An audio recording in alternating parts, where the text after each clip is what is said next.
এককালে সন্ধ্যা হলে চপমুড়ি ছিল বাঙালির নির্ভরযোগ্য খাবার। কালে কালে সন্ধ্যায় টিউশনি ফেরত ছেলেমেয়েদের ভরসা হলো ফুচকা পাপড়ি চাট। চপের দোকানের পাশাপাশি ফুচকার শালপাতারাও ভিড় বাড়ালো। তারপর কয়েক বছরে বাঙালির হঠাৎ প্রিয় হয়ে উঠল মোমো। ভাজাভুজির ঝামেলা নেই, খেতেও ভালো, স্বাস্থ্যকর। পাহাড়প্রেমী মানুষরা প্রবল গরম সমতলে বসে মোমো খেয়ে দার্জিলিং দার্জিলিং সুখানুভূতি পেতে চাইলেন। পাহাড়ের এই খাবার কিভাবে নেমে এলো সমতলে? কেনই বা আমজনতা সন্ধ্যাকালীন পছন্দের খাবারে চপমুড়িকে সাইড করে জাকিয়ে বসলো মোমো?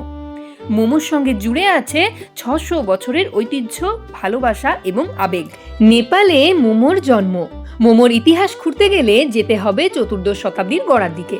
একেবারে প্রথমে মোমো ছিল কাঠমান্ডু উপত্যকার খাবার। পরবর্তীতে তিব্বত, চীন, কোরিয়া এবং জাপান পর্যন্ত এই মোমো ছড়িয়ে পড়ে।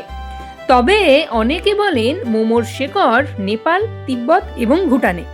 মোমো খাবারটি চীনাদের বাউজি এবং জিয়াওজের মতোই দুই ডাম্পলিং, মূলত শুয়োরের মাংস, গরুর মাংস, চিংড়ি, শাকসবজি বা তোফুর পুরভরা এই খাবার চীনা খাদ্য সংস্কৃতির অবিচ্ছেদ্য অংশ। খাদ্য বিশেষজ্ঞরা বলেন মোমো হচ্ছে তিব্বতী শব্দ মগমগের কথ্যরূপ। হতেও পারে এই তিব্বতী শব্দটি চীনা শব্দ মোমো থেকেই আসলে ধার করা।